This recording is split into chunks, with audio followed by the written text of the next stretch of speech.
Muy buenos días a todos. A continuación daremos inicio a la exposición del capítulo 2, Descripción del aprendizaje supervisado, del libro Los elementos del aprendizaje estadístico, libro escrito por Jerome Friedman, Trevor Hasty y Robert Tibshirani.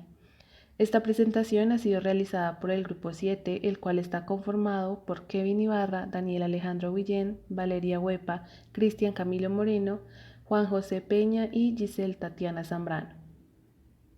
En esta presentación del capítulo 2, el contenido se abordará de la siguiente manera. Primero, introducción, conceptos básicos y terminología necesaria para este capítulo. Segundo, enfoques de predicción.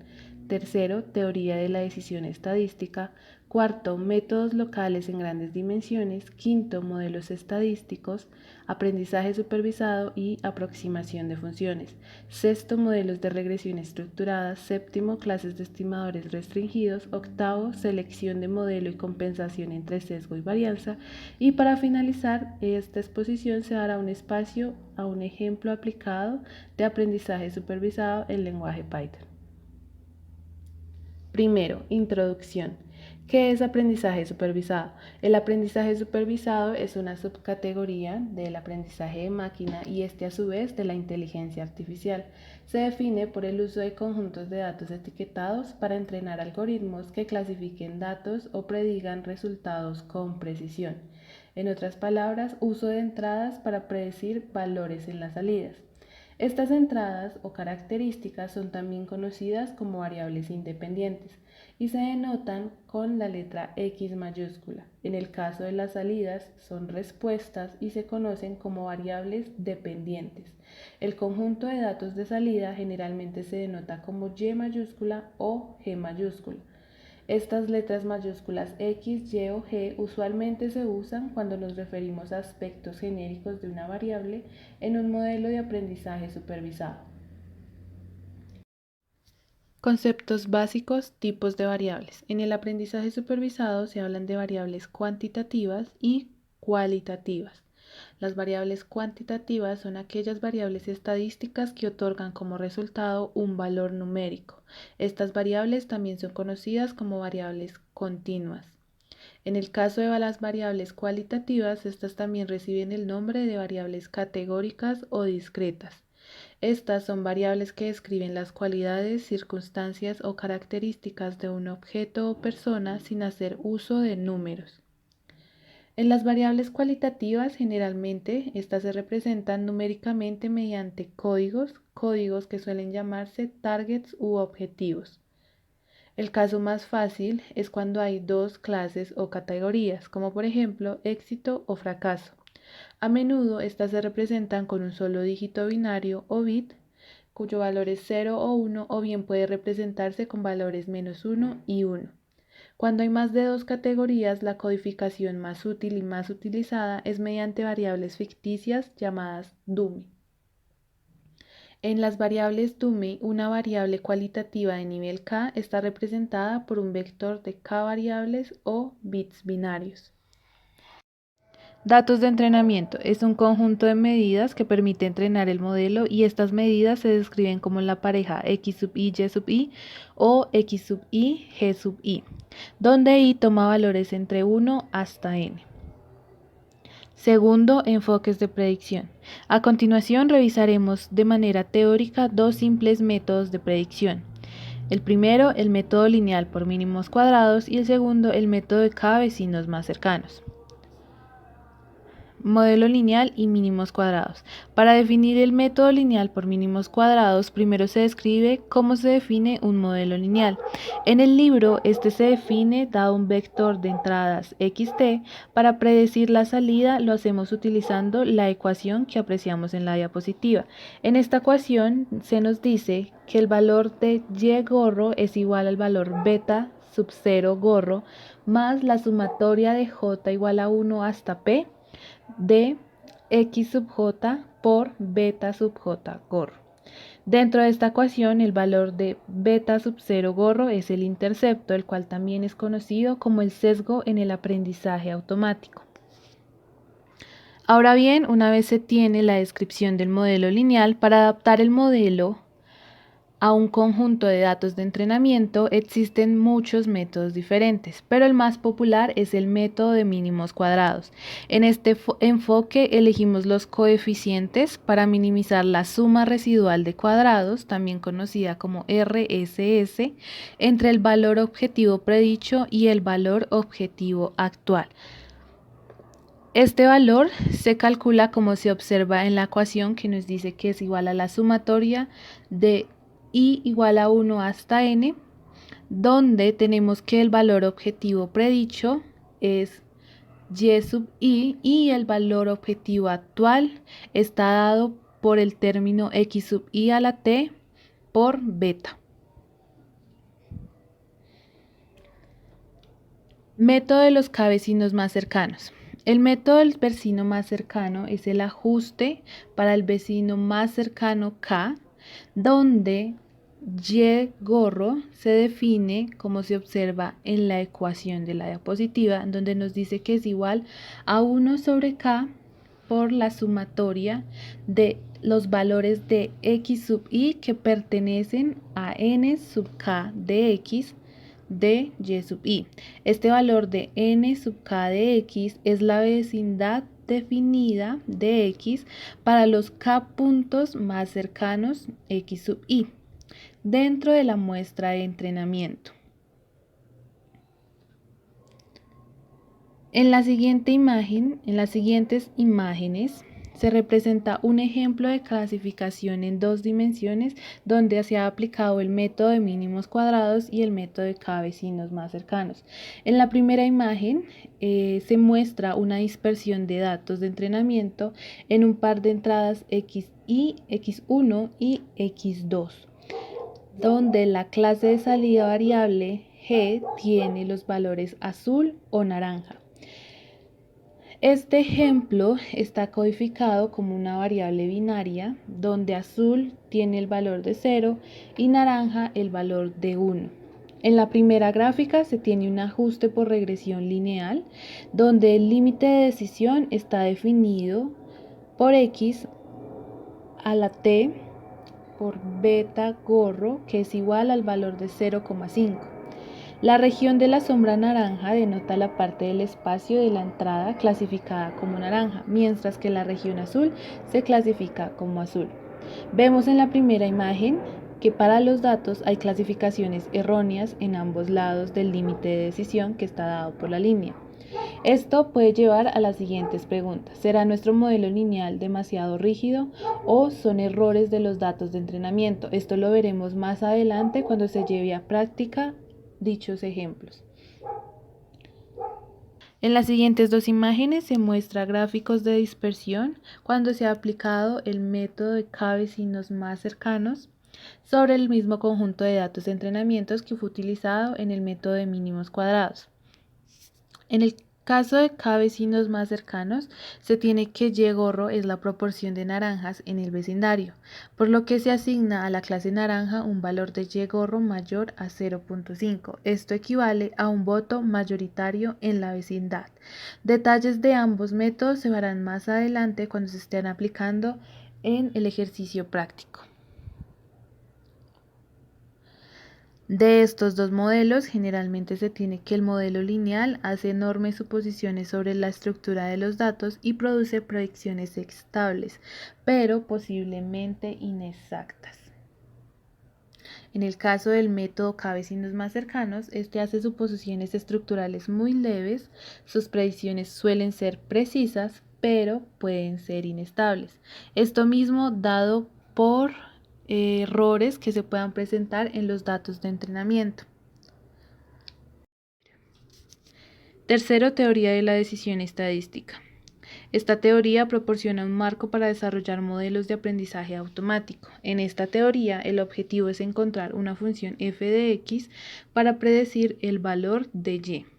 Para ello es necesario definir una función de pérdida, la cual nos permite penalizar errores durante las predicciones. Esta función de pérdida se denomina L de y, f de x. En esta función se dice que es la diferencia al cuadrado entre los valores de resultados reales y nuestras predicciones.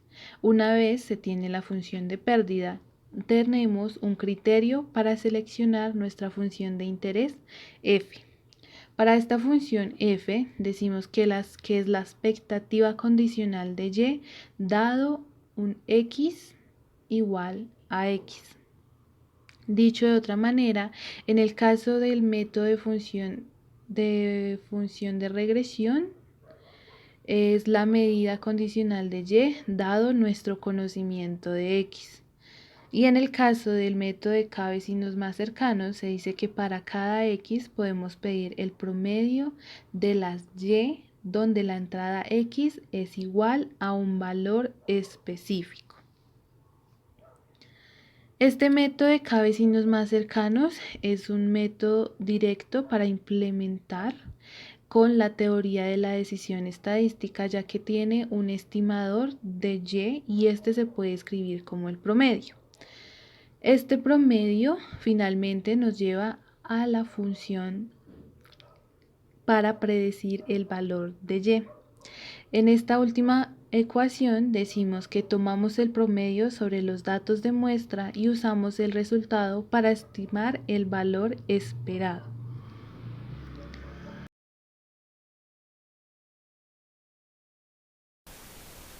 Métodos locales en grandes dimensiones.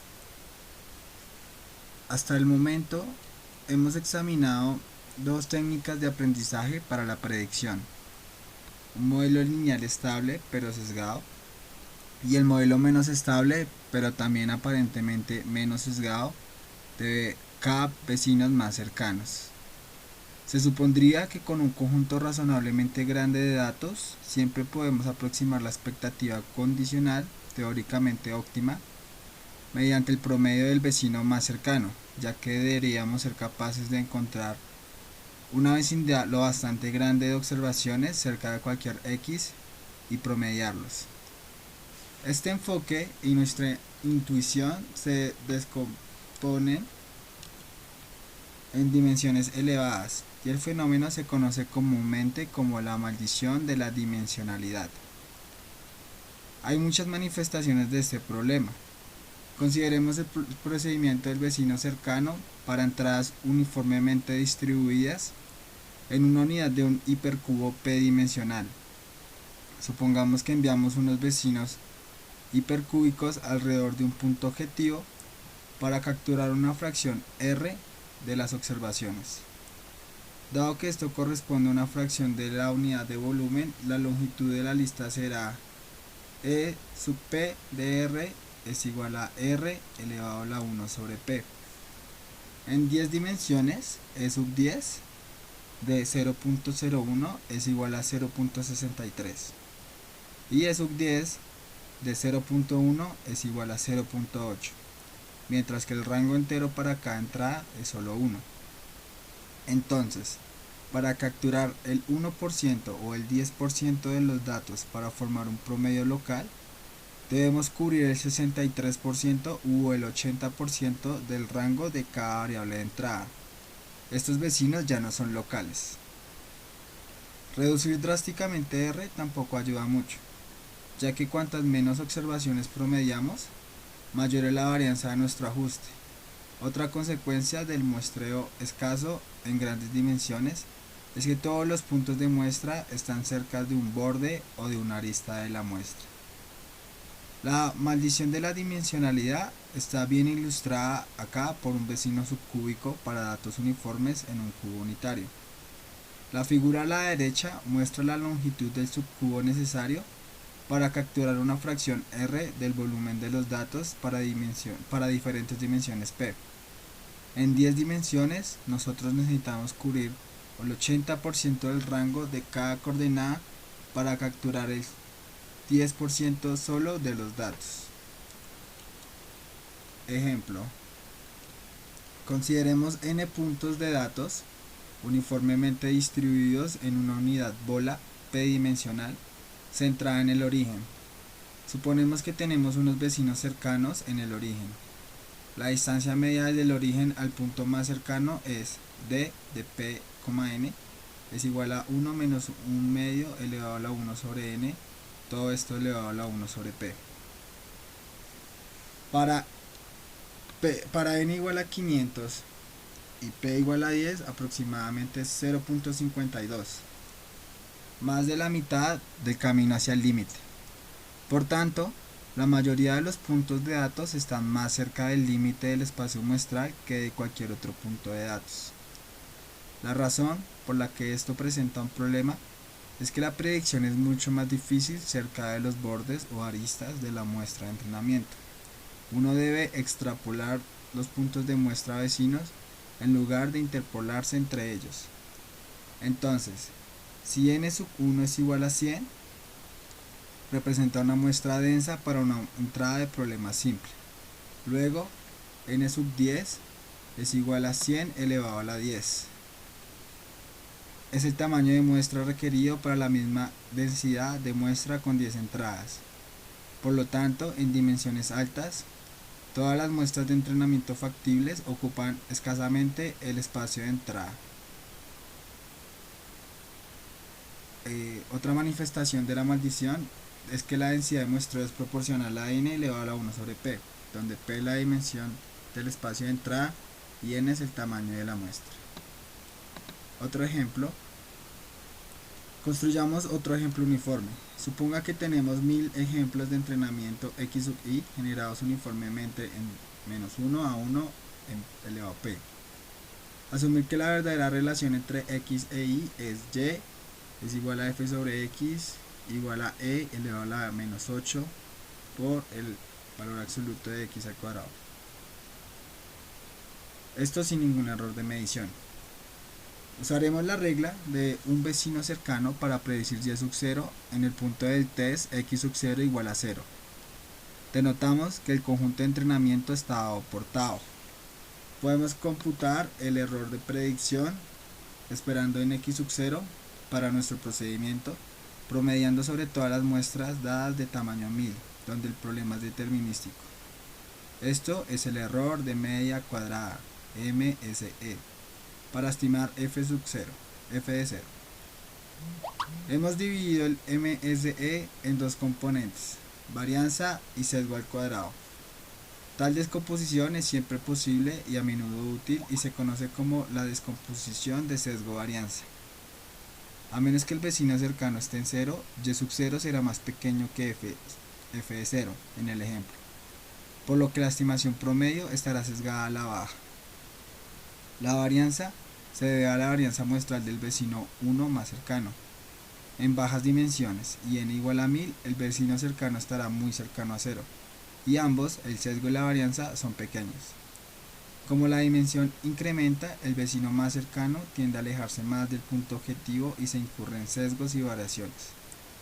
Para p igual a 10, para más del 99% de las muestras, el vecino más cercano está a una distancia superior a 0.5 del origen. Por lo tanto, como p incrementa, la estimación tiende a ser 0 la mayoría de las veces y por lo tanto el MSE se nivela en 1, al igual que el sesgo y la varianza comienza a caer. Figura 2.7. Un ejemplo de simulación que demuestra lo anteriormente dicho, demuestra la maldición de la dimensionalidad y su efecto sobre el MSE, el sesgo y la varianza. Las entidades de entrada se distribuyen uniformemente en menos 1 a 1 elevado a p para p desde 1 hasta 10. El cuadro superior izquierdo muestra la función objetivo en los reales. F de x es igual a e elevado a la menos 8 por la norma de x al cuadrado. El punto de entrenamiento se indica con una marca de verificación azul. El panel superior derecho ilustra por qué el radio de la vecindad más cercana a 1 aumenta con la dimensión p. El cuadro inferior izquierdo muestra el radio promedio de los 1 vecinos más cercanos. El panel inferior derecho muestra el MSE, el sesgo al cuadrado y las curvas de varianza en función de la dimensión p. Aunque este es un ejemplo muy elaborado, fenómenos similares ocurren de manera más general. La complejidad de las funciones de muchas variables puede crecer exponencialmente con la dimensión. Y si deseamos poder estimar tales funciones con la misma precisión que la función en dimensiones bajas, entonces necesitamos que el tamaño de nuestro conjunto de entrenamiento crezca exponencialmente también. En este ejemplo, la función es una interacción compleja de todas las p variables involucradas. La dependencia del término de sesgo más cercano, por ejemplo, si la función siempre involucra solo unas pocas dimensiones, como en la figura 2.8, entonces la varianza puede dominar en su lugar. Figura 2.8.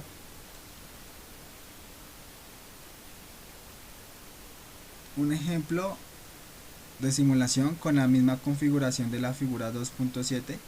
Aquí la función es constante en todas las dimensiones excepto en una. F de x es igual a 1 medio por x sub 1 más 1 elevado a la 3. Como podemos observar, la varianza domina. Al basarse en supuestos, el modelo lineal no tiene ningún sesgo y una varianza insignificante, mientras que el error en un vecino más cercano es sustancialmente mayor. Sin embargo, si las suposiciones son incorrectas, todas las apuestas serán canceladas y el vecino 1 más cercano podrá dominar. Veremos que existe todo un espectro de modelos entre los modelos lineales rígidos y los modelos de un vecino más cercano extremadamente. Modelos estadísticos, aprendizaje supervisado y aproximación de funciones. En esta sección del libro queremos encontrar una función que nos sea útil para poder aproximarnos a la función f de x, pero que haga también que sobresalga la relación predictiva existente entre los inputs y outputs del sistema. También sabemos que el error cuadrado va a conllevar a una función de regresión f de x, donde el error va a estar dado por la variable x para salidas cuantitativas. A nuestra derecha podemos observar una gráfica de esta función de regresión. La clase de método del vecino más cercano, o en inglés nearest neighbor, nos puede fallar en esta situación en dos ocasiones. Primero, si la dimensión del espacio de entrada es bastante alta, los vecinos más cercanos no van a tener que estar cerca del punto de destino y esto puede conllevar en grandes errores en los datos. También, si existe una estructura especial, esta puede ser utilizada para reducir tanto el sesgo como la varianza de las estimaciones. Introducimos entonces un concepto llamado la distribución joint de probabilidades XY, que nos dice suponer que nuestros datos vienen de un modelo estadístico y igual a f de x más e, donde este error aleatorio e equivale a 0 y es independiente de x. Fijémonos también que para este modelo el error y de hecho la distribución condicional de probabilidades dependen de x únicamente a través de la media condicional f de x. Pero entonces, ¿cómo se comporta con salidas cuantitativas y con salidas cualitativas? ¿Es diferente? Para las salidas cuantitativas vamos a ver que el modelo de error aditivo es bastante útil para aproximarse al valor verdadero que estamos buscando, debido a que las parejas de entrada y salida XY no van a tener una relación determinística y igual a f de x. Generalmente, otras variables van a contribuir a y, incluida la medida de error. Y en general, la distribución de probabilidades y de x o media y varianza pueden depender de la variable x de formas muy complicadas. Esto es imposibilitado gracias al modelo de error aditivo. Para las salidas cualitativas, vamos a ver que los modelos de error aditivo no van a ser utilizados frecuentemente con este tipo de salidas. Por otra parte, la función objetivo p de x será definida como la densidad condicional de PR de g de x, modelada directamente. Vamos a encontrar que con estas salidas nuestro error p de x y la varianza p de x por 1 menos p de x dependen siempre de la variable x. Hablemos ahora del aprendizaje supervisado, un concepto que hace uso de un profesor o programa que va a mantener en observación las entradas y salidas del sistema. También va a ensamblar un conjunto de ellas que van a mantenerse siempre en entrenamiento. Estas entradas que están en observación son enviadas a un sistema artificial conocido como el algoritmo de aprendizaje, el cual produce también salidas. Este algoritmo de aprendizaje tiene la propiedad de que puede modificar la relación entradas-salidas de acuerdo a las diferencias que él mismo encuentre entre las salidas originales y las generadas por este algoritmo. Este proceso se le conoce como aprendizaje por ejemplos. A la derecha podemos observar todo el proceso de aprendizaje supervisado, y en esta parte que está seleccionada con la flecha gris vemos más de cerca el rol que juega este modelo de aprendizaje o profesor. Ahora bien, veamos cómo se hace la aproximación de la función. Entonces, en esta ecuación vamos a tener que los pares de datos van a estar representados como puntos en un espacio euclidiano p+1 dimensional. Nuestra función f de x tendrá un dominio igual al subespacio del dato que esté entrando o de entrada. Para ello, presentamos entonces las expansiones de base lineal, que vemos en pantalla la función de teta de x, donde h sub k va a ser un conjunto de funciones o transformaciones del vector de entrada x. Por otra parte tendremos la función sigmoide, que es bastante común en redes neuronales. Utilizando mínimos cuadrados vamos a poder estimar los parámetros de teta en la función f de x, minimizando la suma de los cuadrados residuales como función de teta. Si imaginamos nuestra función parametrizada como una superficie en el espacio p+1, vamos a observar realizaciones ruidosas de él, como vemos en la figura 2.10 en pantalla. Esto será fácil de observar cuando tengamos p igual a 2, como está en la figura, y también la coordenada vertical de salida y. Esto nos permite observar que los parámetros de la superficie se acercan a los puntos observados utilizando la suma de cuadrados residual en base a teta. Presentamos también un concepto llamado la estimación de máxima verosimilitud, un principio que es más general para la estimación, y además vamos a tener un ejemplar aleatorio y sub i con i desde 1 hasta n de una densidad pr de y dada por unos parámetros teta. Esta probabilidad logarítmica del ejemplar sería calculada como esta primera ecuación que vemos en pantalla. Esta estimación de máxima verosimilitud para nuestro modelo lineal es una solución simple que permite solucionar, valga la redundancia, este problema de minimización. Esto también será cierto para los métodos de función base. Si las funciones básicas en sí mismas no tienen ningún parámetro oculto, esto será posible.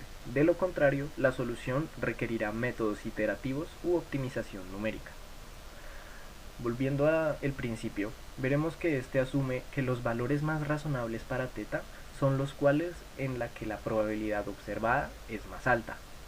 Asimismo, los mínimos cuadrados para el modelo de error aditivo son equivalentes a la máxima verosimilitud usando también el condicional de verosimilitud, por lo que vamos a tener la tercera ecuación en pantalla, donde solo el último término tiene que ver con teta.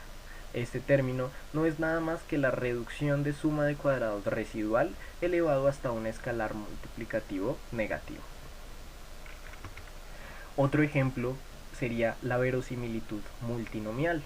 En esta, la función de regresión PR para Gx es utilizado en salidas cualitativas G, en el que el registro de verosimilitud va a ser esta ecuación en pantalla, que es la sumatoria desde con i igual a 1 hasta n del logaritmo de p para g sub i y de teta para x sub i, que al ser maximizado va a entregar los valores de teta que corroborarán de mejor manera los datos que hallamos previamente con la estimación de máxima verosimilitud. Muchas gracias. Sexto, modelos de regresión estructurada.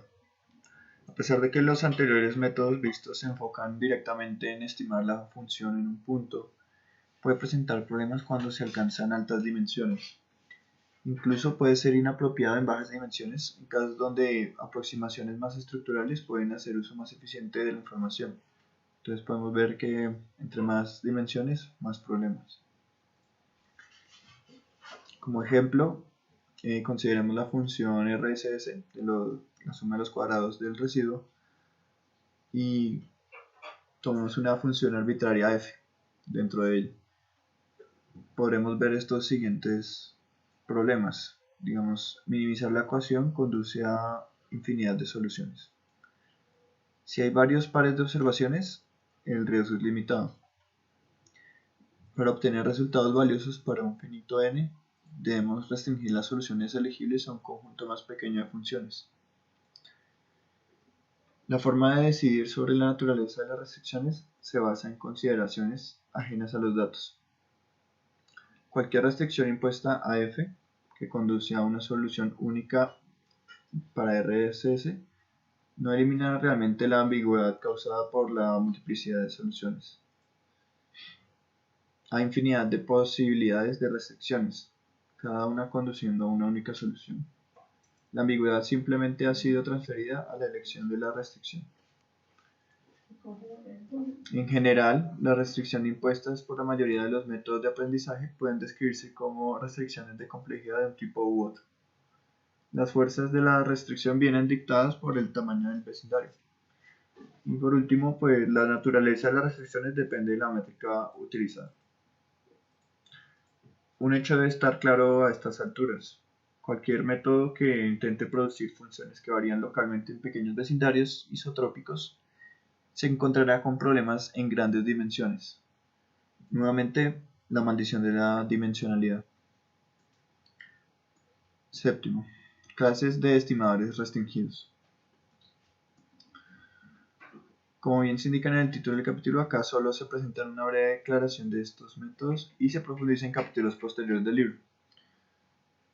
Aquí podemos ver sobre la penalización por rugosidad y métodos bayesianos, también de métodos de núcleo y regresión local, y funciones base y métodos diccionario. Entonces, para la penalización por rugosidad y métodos bayesianos. Entonces, tenemos esta forma general de la penalización. PRSS da una función con delta es igual a RSS de esta función más delta de j por j de la función. Sí, recordando que la RSS pues es la sumatoria de y menos de delta i al cuadrado. Entonces se tiene pues ya esta función completa de PRSS, la sumatoria de i hasta n de y menos la función evaluada de xy al cuadrado más el delta de la integral de f derivado 2 veces al cuadrado de x. Entonces podemos ver que el primer término mide la cercanía a los datos, mientras que el segundo término penaliza la curvatura en la función y delta establece una compensación entre las dos. Podemos ver los términos de la ecuación. La penalización por rugosidad aquí controla valores grandes de la segunda derivada de f. Y la cantidad de penalización está dictada por por delta mayor o igual a 0. Para delta igual a 0 no se impone ninguna penalización y cualquier función de interpolación servirá. Mientras que para delta igual a 1 solo funciones lineales en x están permitidas. Las funciones de penalización, es decir, los j, aquí podemos ver el término, se pueden construir para funciones en cualquier dimensión y se pueden crear versiones especiales para imponer una estructura especial. Todo esto se puede ampliar más adelante en el capítulo 5. Bueno, métodos de núcleo y regresión local. Tenemos la función de núcleo, kernel function k sub delta de x sub 0 y x.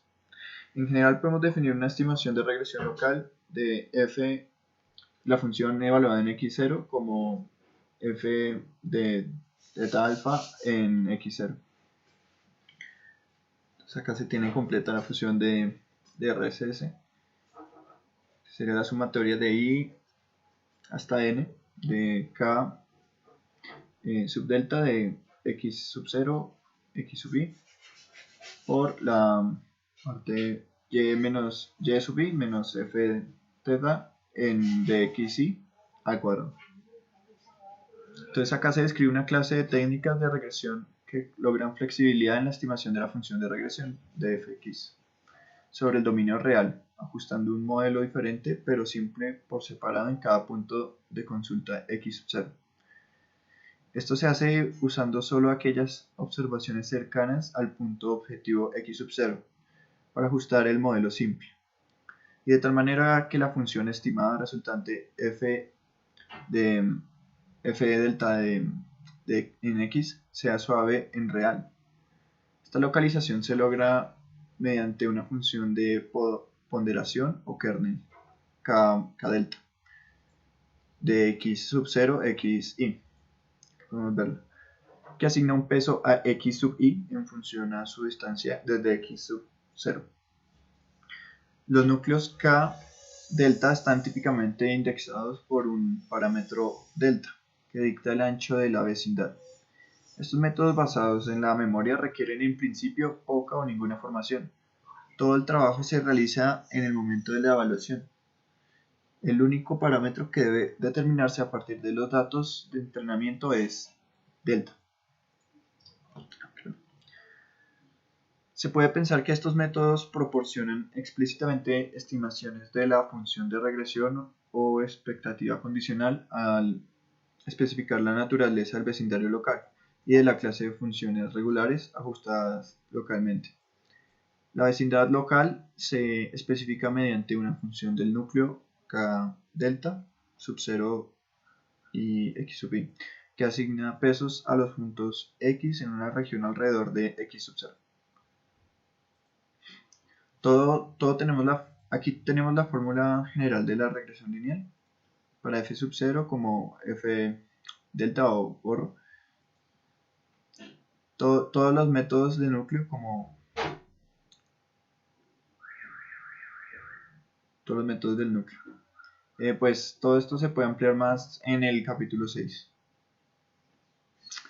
Por último, pues las funciones base y métodos diccionario.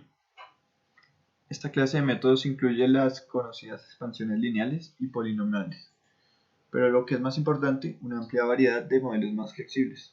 Vamos a ver la función de f de teta evaluada en x, sería la sumatoria de m, hasta m mayúscula, de teta sub m, hm evaluada en x.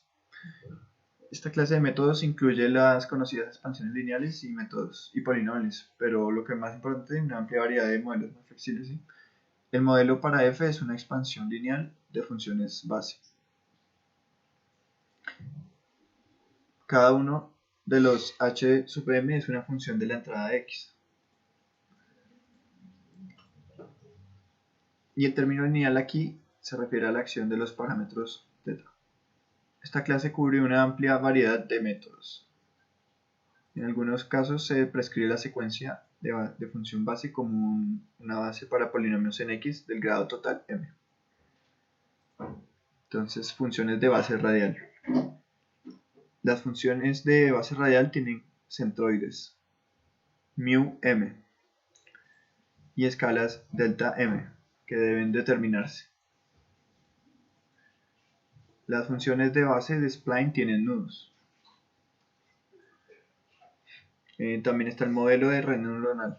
Modelo de red neuronal de alimentación directa de una sola capa con ponderación de salidas lineales se puede considerar como un método de función de base adaptativa. El modelo quedaría como ven aquí. Y bueno, todo esto pues se amplía en el capítulo 10. Ahora, octavo, selección del modelo y compensación entre sesgo y varianza. Todos los modelos descritos anteriormente y muchos otros discutidos en capítulos posteriores tienen un parámetro de suavizado o complejidad que debe determinarse. Estos son el multiplicador del término de penalización, el ancho del núcleo o del kernel, y el multiplicador del término de penalización. Entonces, el ajuste de regresión de K vecino más cercano, F gorro K de X sub 0, ilustra de manera útil las fuerzas en competencia que afectan la capacidad predictiva de tales aproximaciones. El error de predicción esperado, EPE, en X sub 0, también conocido como error de prueba o de generalización, se puede descomponer. Aquí pueden ver la fórmula más detalladamente.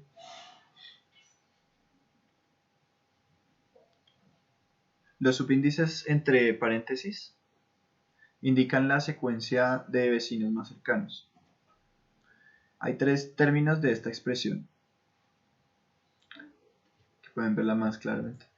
Entonces, el primer término es omega al cuadrado, que sería el error irreducible, el primer término.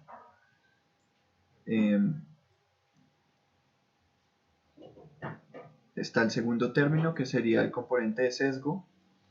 Se puede descomponer entre el componente del sesgo y de la varianza. Y está fuera, bueno, incluso si conocemos otra cosa, del primer término, si no conocemos, digamos, esto no está fuera de nuestro control y no podemos, incluso si conocemos X sub 0. Entonces, bueno, el segundo término, el del sesgo, este sí está bajo el control y constituye el error cuadrático medio de f gorro sub k de x0 al estimar f de x sub 0, que se define un componente de sesgo y un componente de varianza. Entonces el segundo y el tercero. El tercer término sería el componente de la varianza.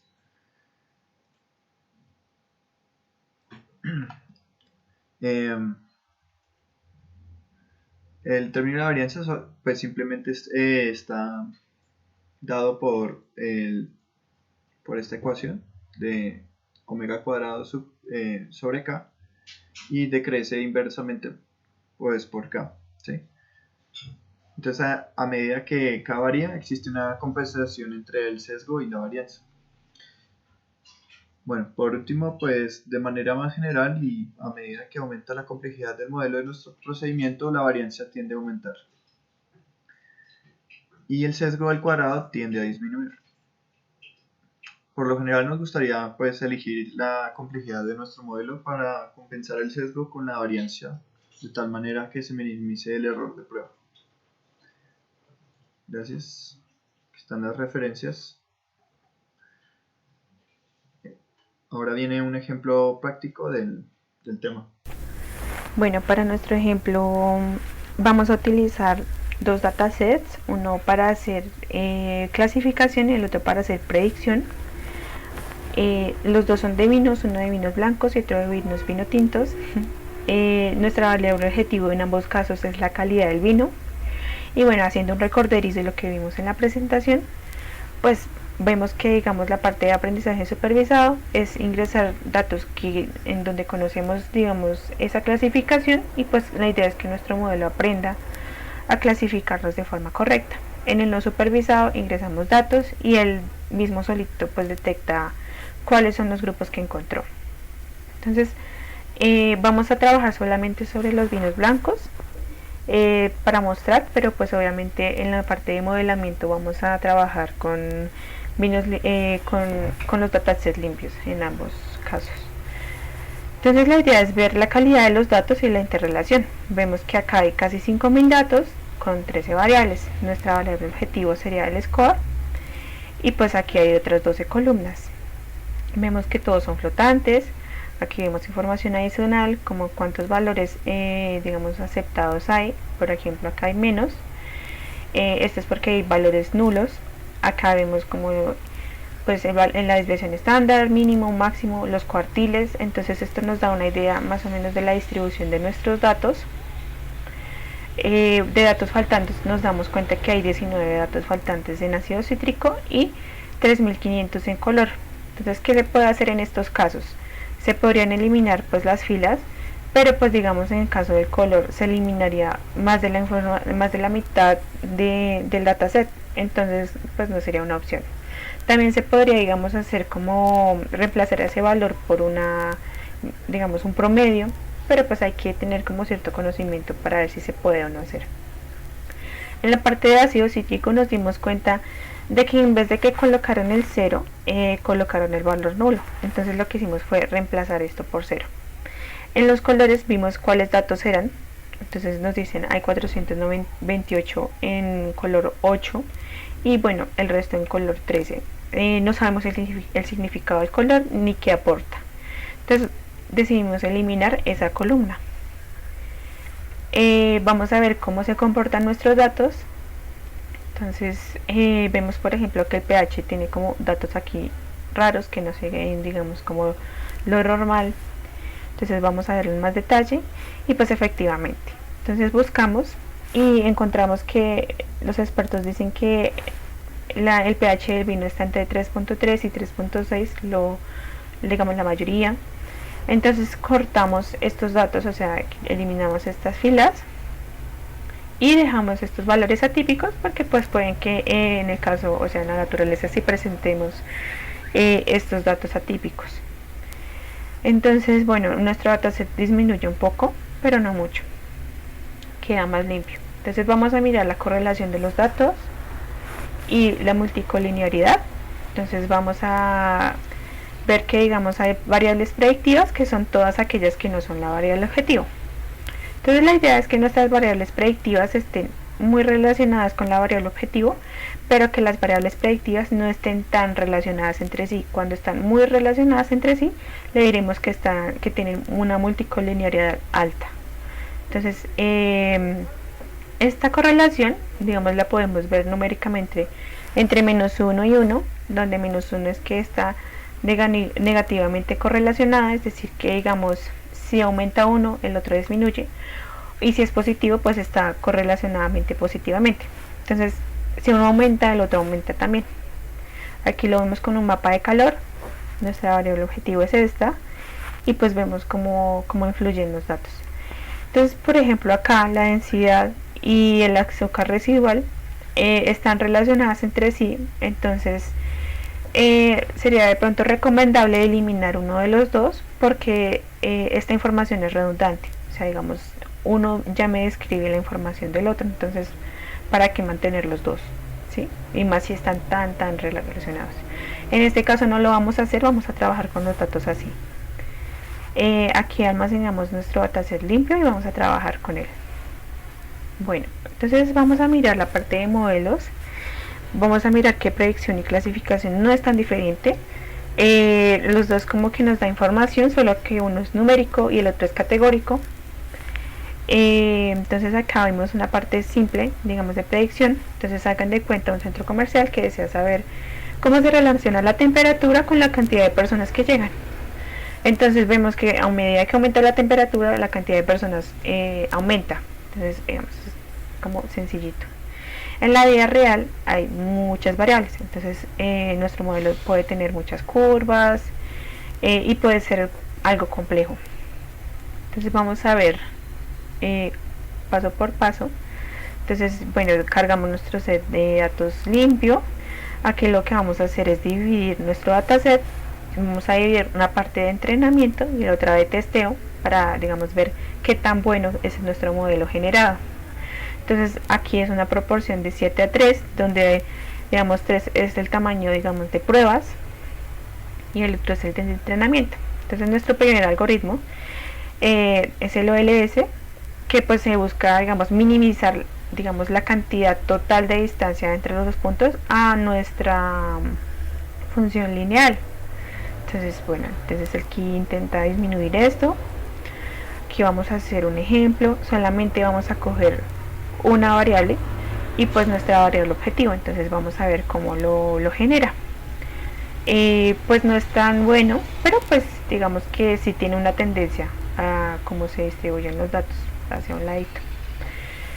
Bueno, ¿qué pasaría cuando ya tenemos más datos? Entonces lo que hacemos es poner cada uno y lo que el modelo nos va a decir, bueno, tenemos estos datos, estos son los coeficientes, este es el intercepto, y algo importante es el R cuadrado, nos dice qué tan bueno es nuestro modelo, o sea, es 27% efectivo, entonces no es muy bueno. Entonces, pero pues digamos que nos da una idea de cómo se podría manejar. Entonces almacenamos nuestro modelo. Puede ser que nuestro modelo se ajuste mejor con un modelo polinomial. Entonces lo que hacemos es elegir aquí tres características, solamente tres, sabemos que habíamos 12 columnas, pero pues solo dejamos 3. Le decimos que nos haga un polinomio, o sea, una ecuación de grado 2, y pues digamos que mejora. El R2, bueno, no mejora, el R2 es de 23 y el error es de 7, de 0,7. Entonces, pues igual, esto se puede modificar, se pueden, diga pronto, no se eligieron las variables adecuadas, no se eligió, digamos, el grado eficiente, entonces pues esto se puede variar. Pero pues la idea es como probar y pues ver qué tan efectivo es. Entonces nos muestra aquí 10 coeficientes, y esto es porque, bueno, pues como es un grado 2, pues digamos hay elementos al cuadrado, elementos que se multiplican entre sí, y pues para cada uno de ellos hay un coeficiente. Entonces guardamos el modelo. En clasificación también se puede generar, digamos, una ecuación, pero pues digamos no todas van a ser efectivas. Digamos, no sería efectiva una ecuación de menos infinito a infinito cuando, digamos, decimos si es 0 no pasa y si eso no pasa el examen. Entonces esta no es tan adecuada. Una alternativa puede ser esta, en donde tenemos una función que va de 0 a 1 y que pues digamos va a tomar de una mejor manera nuestros datos, y podemos, digamos, manejarlo como una tasa de probabilidad. Entonces podemos definir un umbral por la mitad y pues decir como si está más allá de este pues pasa, y si no pues no lo hace. ¿Qué pasa cuando hay más tipos? Digamos, si no es 0 o 1, sino que hay más, digamos, no es bueno y malo, sino bueno, regular y malo. Entonces hay dos opciones. Hacer, digamos, modelos de parejas, bueno versus regular versus malo, ¿sí? O otro bueno versus lo que no es bueno, que sería regular más malo. En este caso salen menos modelos y pues computacionalmente es menos complejo. En el otro salen más. Entonces, pues digamos son alternativas. Entonces cargamos nuestro dataset de vinos rojos y nos damos cuenta que nuestra variable objetivo es esta, y que pues es categórica, 0 o 1. Entonces nuestro primer algoritmo sería la regresión logística. La idea es como definir el comportamiento de los datos por medio de una ecuación. Entonces evitar que sean términos infinito e infinito y que sean linealmente separables. Entonces estas digamos casos no nos servirían. Es preciso para variables no correlacionadas. Entonces, por ejemplo, veríamos acá que digamos estas variables no nos harían ruido, no nos serviría para este tipo de algoritmo. Es rápido, es explicativo, entendemos lo que está haciendo acá, pues traza una raya y dice como de aquí para allá es este grupo y el otro pues el otro.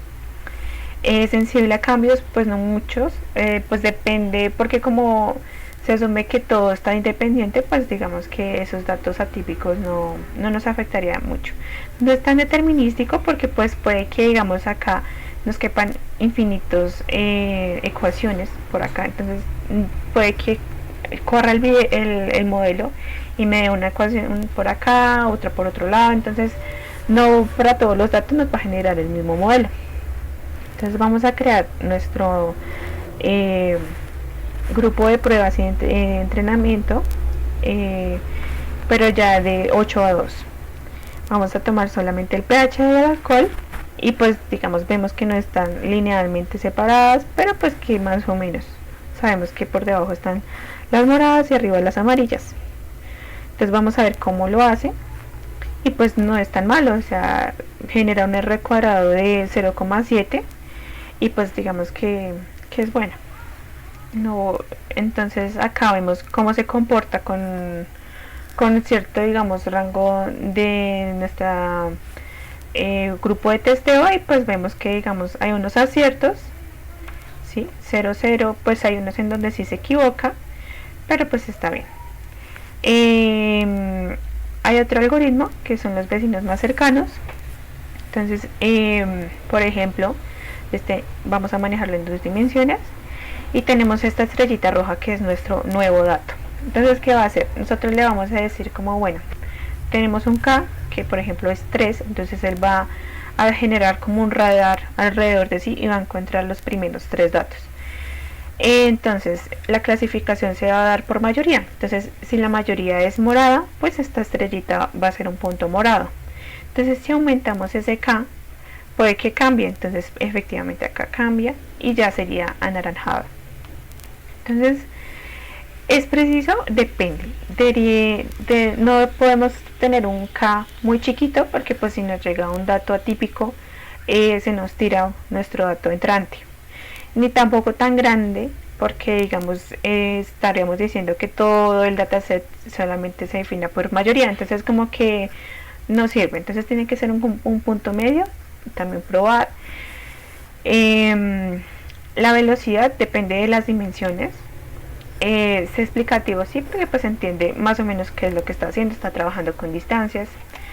Es sensible a cambios si hay muchos datos atípicos y si el modelo es muy complejo, es decir, hay muchas dimensiones.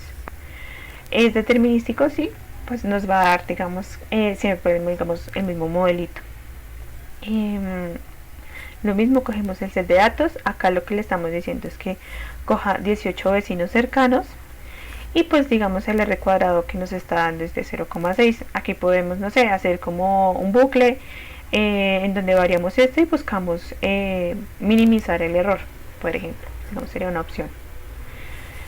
Almacenamos nuestro modelo. Acá hay otro ejemplo. Entonces veamos arriba que digamos nos pueden dar infinitas ecuaciones. Entonces lo que acá hace es como delimitar los dos grupos o los grupos que hayan, digamos, de 2 dimensiones, y trazar, digamos, por acá esa ecuación delimitante. Entonces es preciso porque pues digamos que pues hace ese cálculo e intenta, digamos, optimizar, digamos, esa precisión a la hora de dar información. Es lento porque bueno, se tiene que calcular y pues digamos que esto se vuelve, digamos, más complejo si son más dimensiones. Entonces, ¿qué pasa? Digamos, esto está mal etiquetado, que puede que este dato esté por acá, entonces él me va a intentar correr el umbral. Entonces la idea es que no hayan tantos datos atípicos y pues que nuestro dataset esté un poco más limpio.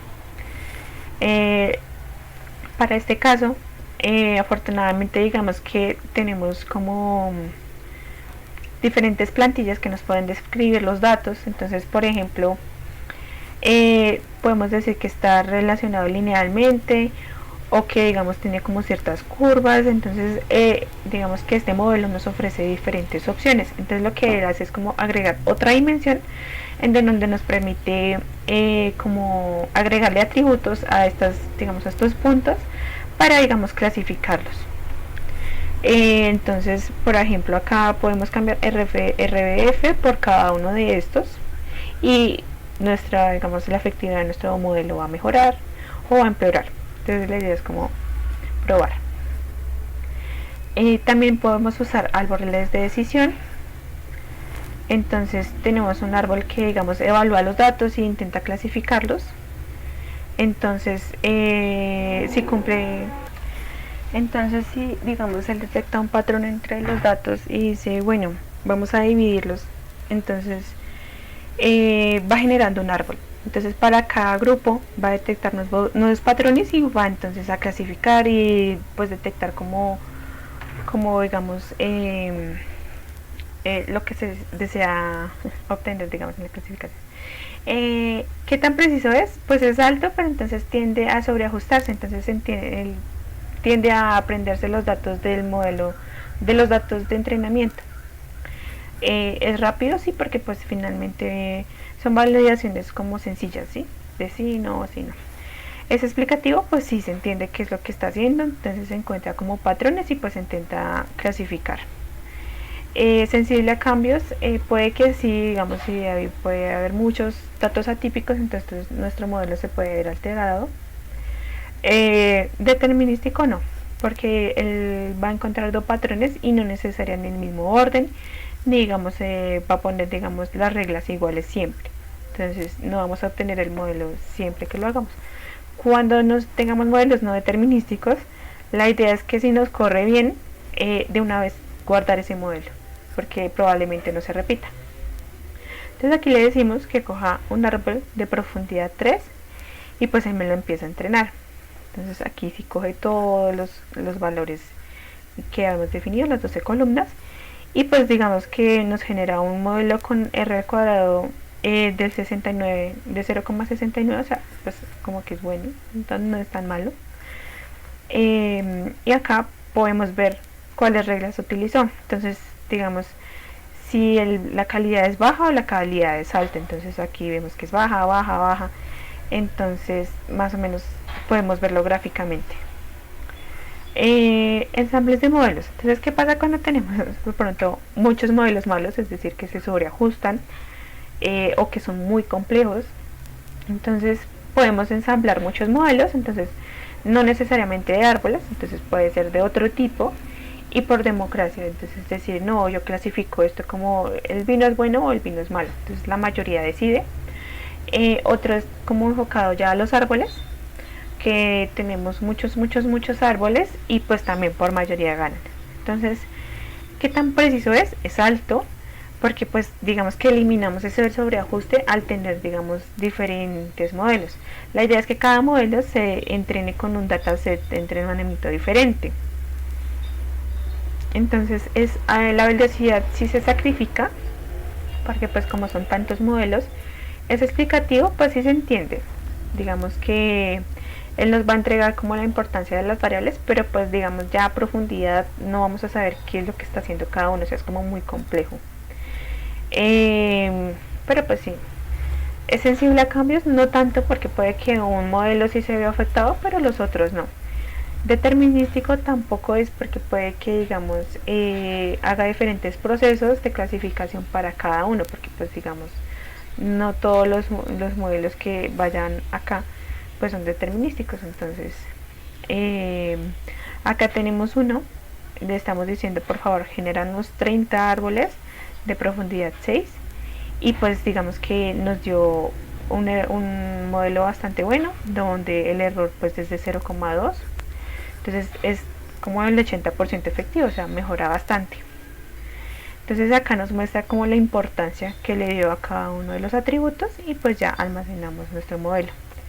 Acá miramos cómo vamos a validar estos modelos. Entonces la idea es como mantener un punto medio, ni subajustarlo ni sobreajustarlo. Entonces, por ejemplo, acá tenemos una función que nos describe bien los datos, nuestro modelo es malo.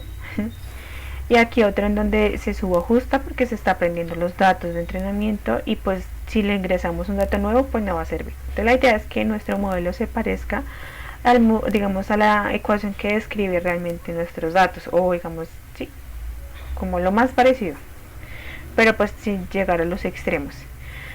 ¿Qué pasa si se sobreajusta? Entonces podemos castigarlo, ¿no? Entonces podemos intentar llegar, digamos, disminuir sus coeficientes a 0. Entonces, o podemos intentar disminuirlo, ¿sí? Solamente. Entonces este lambda lo que nos va a permitir es como definir digamos ese peso, esa carga de castigo para cada uno. Entonces, ¿cómo elegir ese lambda? Ya lo vamos a ver. Entonces hay otros medios, digamos, más gráficos. Entonces, por ejemplo, acá nuestro modelo empieza, no es tan complejo, pero pues digamos que va disminuyendo, el error va disminuyendo. Pero entonces acá llega y se vuelve muy complejo, probablemente se aprende todos los datos, y al momento, digamos, de hacer el testeo, pues nos da un error bastante grande. Entonces es mirar a medida que avanza nuestro modelo, pues digamos llegar a un punto medio. Entonces por acá vamos a utilizar los modelos ya vistos, ya creados. Entonces vamos a hacer, digamos, esas curvas de validación que vimos. Entonces, por ejemplo, acá nuestro modelo está bien, porque pues digamos que no se sobreajusta, porque pues a medida, digamos, digamos nuestro modelo y las pruebas pues digamos que están teniendo un score pues aceptable, pero de pronto en otras digamos veremos que acá aumenta el score, va aumentando, y en un punto nuestro dataset de pruebas va disminuyendo, entonces es como llegar a ese punto medio. Aquí pues está bien, pero aún así vamos a hacer pues la penalización para ejemplificar. Entonces vamos a hacer digamos una gráfica de cómo afectaría digamos ciertos valores de nuestro lambda digamos en esa penalización. Entonces acá escogemos ese lambda en diferentes valores y vemos cómo afectan nuestros datos. Entonces por acá ya sé que nuestros datos no valgan nada, entonces la idea es como coger uno por acá. También digamos que podemos hacer otra alternativa, entonces lo que hacemos es mirar la efectividad, digamos que tan efectivo es nuestro modelo, y pues ver digamos cómo se va disminuyendo la efectividad a medida que aumentamos ese lambda. Entonces como que no quede tan complejo, que sería por acá, entonces digamos este lambda pues está bien en 10 a la menos 4, entonces acá lo agregamos.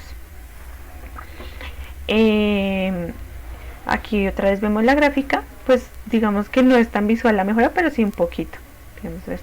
El 2.5 estaba un poco más acá, y pues digamos que si es un modelo que se sobreajusta, pues sí se va a ver más la diferencia de ese lambda. Listo, en la parte de clasificación vamos a ver que el R cuadrado no es tan efectivo.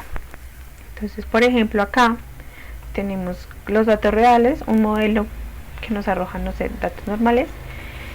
A veces dice que sí, que no, acierta, no acierta, entonces tiene un R cuadrado del 60%. Pero entonces le vamos a pasar un modelo bobo en donde solo dice que no, y aún así dice que tiene un score del 60%. Sabemos que este modelo es malo, que es mejor que este, pero aún así con esta métrica no nos está digamos mostrando esa realidad. Entonces vamos a ver un caso crítico en donde tenemos que detectar cáncer, y que pues digamos que es probable que la mayoría de personas no lo tengan, pero que la idea del modelo es que detecte cuando sí. Entonces en nuestro modelo va a ser digamos el super puntaje, pero realmente no va a servir de nada porque no nos va a decir cuando el modelo realmente, cuando las personas realmente tienen una enfermedad. Entonces, ¿qué métricas hay? Vamos a trazar digamos para digamos la predicción del modelo y la realidad. Entonces maximizar cuando yo le digo que sí y la realidad es que sí, o cuando yo le digo que no y la realidad es que no. Entonces por ejemplo acá se tiene una mujer embarazada y un viejito, y a los dos se le está determinando quién está embarazado. Entonces aquí le dice a ella como estás embarazada, y pues sí, y al viejito le dice que no. Pero entonces ¿qué errores hay? Hay dos tipos de errores: que digamos yo le diga que sí está embarazado a un viejito que obviamente no lo puede estar, y a la embarazada le diga que no está embarazada. Entonces hay que intentar disminuir estos dos tipos de errores y maximizar estos dos. Entonces, ¿cómo vamos a evaluar nuestros modelos a partir de ello? Entonces este es el R cuadrado, que pues es una métrica. También hay esta parte de sensibilidad en donde dice de todos los casos positivos cuántos encontré, que está como más enfocado a esa parte de precisión, de los que yo dije que sí, cuáles eran de verdad ciertos, o está la especificidad, que es lo contrario de los que dije que no, cuántos acerté. Entonces también se puede mirar esto gráficamente. Por aquí están los verdaderos positivos, los verdaderos negativos. Entonces la idea es que nuestro modelo se ajuste muy por acá, y que pues no llegue aquí al centro, o que baje menos. Por aquí estarían los errores en estas dos. Entonces esto lo veremos más adelante. Hay otro tipo de situaciones en donde digamos tengamos nuestra función que nos dé digamos cierto veredicto, pero entonces nos damos cuenta que el umbral no necesariamente tiene que estar en la mitad. ¿Qué se puede hacer? Pues se puede modificar el umbral, se le puede asignar pesos digamos a este porque está como más chiquito, entonces para que el umbral se nivele, o se pueden generar datos con digamos los datos que tienen estos, hacer como un promedio, pero pues no es muy recomendable porque se están inventando datos y puede afectar el modelo. ¿Cómo detectar ese umbral? Digamos, si lo vamos a cambiar, pues hacemos una gráfica de la precisión y el umbral, vamos modificando y cuando se crucen elegimos ese umbral. Entonces por acá, digamos, diría como no, el umbral está como en 7.5 por ejemplo, ¿sí? Más o menos. ¿Qué pasa si son varias clases? Entonces digamos que se puede hacer 1 versus 1, o sea, digamos bajo por medio, entonces sería una matriz de 2 por 2 o una como la que se está viendo acá. Digamos que para esto se harían muchas, digamos si fuera 1 versus 1, se harían muchas matrices. En cambio, digamos acá podemos generar un modelo pues como más reducido, entonces se generaría una tabla de estas por cada clase, digamos bajo, medio, moderado y alto, entonces harían 4. Entonces vamos a ver esto, tomamos nuestros datos, tomamos las variables y y x, nuestra variable objetivo y las variables de predicción. Vamos a definir una función que me permita mostrar esa matriz. Entonces, por ejemplo, acá nos damos cuenta primero de cómo son, digamos, esos evaluadores de nuestro modelo. Entonces, los diferentes tipos, ¿sí? Puede que nuestro modelo tenga números altos, puede que no, pero también hay que mirar la precisión, qué tan preciso es nuestro modelo. O sea, de pronto el error está más asociado a la definición del umbral. Entonces vamos a mirar eso, porque por ejemplo acá nos está mostrando un error bastante alto, entonces no es tan bueno. Entonces vamos a mirar cómo está nuestro modelo con la curva que ya vimos, y pues sí, no es malo, porque pues igual se intenta acercarse a la parte de arriba de nuestro modelo. Entonces probablemente el error está en la curva, en el umbral. Entonces vamos a crear nuestra gráfica para encontrar ese punto. Efectivamente, entonces aquí encontramos, variamos el umbral y la precisión. Entonces nos damos cuenta que están en 0,6, reajustamos el modelo y nos damos cuenta de que mejora considerablemente. Entonces pues ese fue el objetivo, mostrar los diferentes modelos, cómo validarlos y mejorarlos, cómo aceptarlos, qué métricas usar y cómo abordar, digamos, estos problemas.